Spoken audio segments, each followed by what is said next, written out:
The reality is that Bitcoin transactions are permanent, they are public, and they can be tracked and they can be linked. An enormous proportion of them are fully doxed, just not publicly doxed. And this is because how do people move in and off of sort of the Bitcoin network, any crypto chain really? And it's through the on and off ramps, right? Through these legacy exchanges that get licensed by all, whatever New York State or whatever country, whether it's in Dubai, whether it's in New York.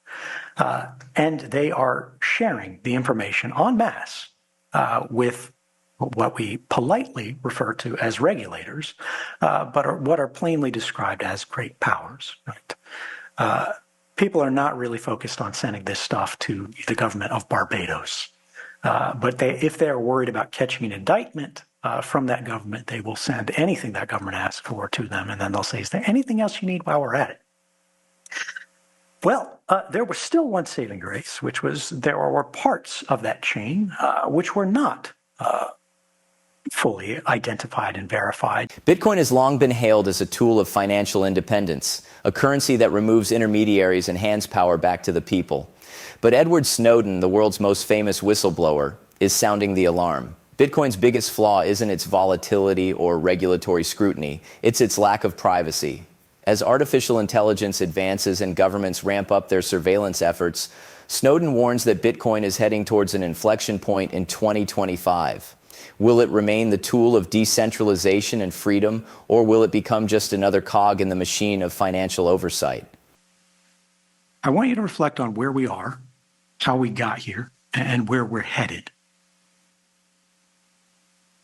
There's a passage from a book that I think for this crowd really resonates. It says, for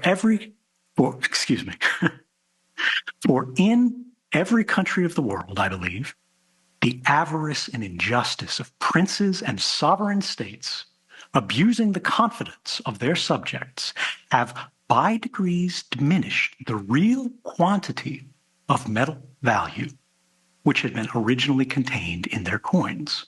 For Snowden, the erosion of privacy is not an isolated issue. It's part of a systemic problem. Governments and financial institutions have historically manipulated currency to consolidate power, a pattern stretching back centuries. The internet, once envisioned as a space of boundless information and freedom, is increasingly controlled by centralized entities.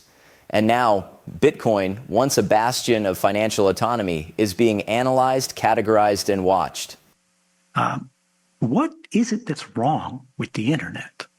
The thing that's wrong with the internet is what's wrong with the world, because more and more they're one and the same. A system has been constructed around us, not just through administrations, but through generations, that is fundamentally unfair. What do I mean by that? Look at the economy, right? There's an increasing concentration of resources into fewer and fewer hands. So it is now even with the human voice. Winner take all is the model that's apparent on platforms as far as the eye can see.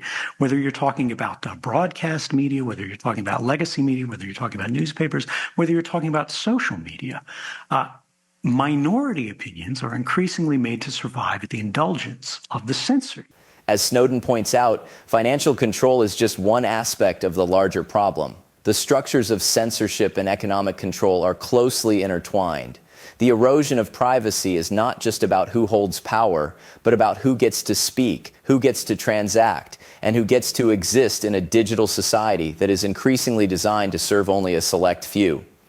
The good news is it is becoming easier and easier to get this stuff in public hands, to run this on home machines.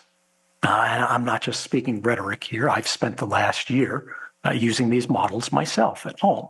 You can do this too. Open source models, whether we're talking about diffusion models for generative imaging, right? Sort of what you think of like the Mid-Journey, the nice web interfaces. You can do that at home. It's 100% free as long as you've got the hardware to run it. And it's getting easier and easier to do this. Whether we're talking about large language models, Facebook, which again I've been throwing invective at for the beginning half of the talk, has actually been a force for good in this space. Not because they love you or they love us or they love me or anything like that, But because they're afraid their competitors, like OpenAI that I mentioned, are going to build a structure around them, ring fence them in a little plot that they can then tax forever. Despite the growing centralization of data and surveillance, Snowden believes there is hope. Open source technology is rapidly improving, and decentralized alternatives are gaining traction. However, there is an ongoing struggle between those who want to maintain control and those who seek to disrupt the current systems of power. The battle is not over, but it is reaching a critical phase. If you look at any headline, if you look outside of the computer, if you go outside and look at prices not denominated in Bitcoin, when you look at them in your local currency, everything is going crazy. If you think about the cultural zeitgeist, if you think about the discourse, if you think about the conversations that we're having, people are talking about failure. They're talking about isolation and atomization of people, where we're being pushed further and further apart. The inability to imagine solutions to our current political conflicts, whether we're talking about domestically or internationally, due to the inability to compromise. All resolutions to all problems are increasingly approaching. As global tensions rise and financial instability looms, Bitcoin's role in this landscape becomes ever more critical. Snowden paints a bleak picture of society's trajectory, but he also highlights Bitcoin as one of the few remaining tools for economic independence. However, the question remains, will Bitcoin's users recognize the urgency of the moment and push for real change, or will they allow institutions to redefine the space? And we need to stop asking for permission for this. All of the people who are tracking the price and looking at the headlines and, going, oh, the SEC, the SEC. Gary Gensler is not Daddy Bitcoin. I don't really care what he thinks, and I don't think you should either. As we head into 2025, Bitcoin stands at a crossroads. The very principles that made it a revolutionary financial tool, decentralization, transparency, and autonomy, are now being weaponized against its users. Snowden has laid out a stark warning. Financial surveillance is evolving at an alarming pace, and without decisive action, Bitcoin could become yet another tool of state and corporate control rather than a beacon of financial freedom. We have heard how governments and regulators are leveraging AI and machine learning to track transactions, flagging and restricting financial activities in ways never before possible.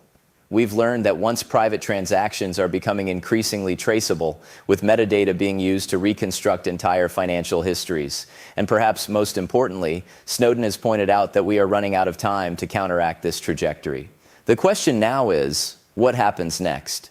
Will Bitcoin developers and the broader community rally around privacy solutions to protect its users, or will institutions continue to chip away at its decentralization? Are we on the brink of a financial revolution, or a future where Bitcoin exists within the same restrictive frameworks it was meant to dismantle? What do you think? Can Bitcoin's privacy issues be solved before it's too late, or are we heading toward a future where financial surveillance is the norm? Let us know in the comments below.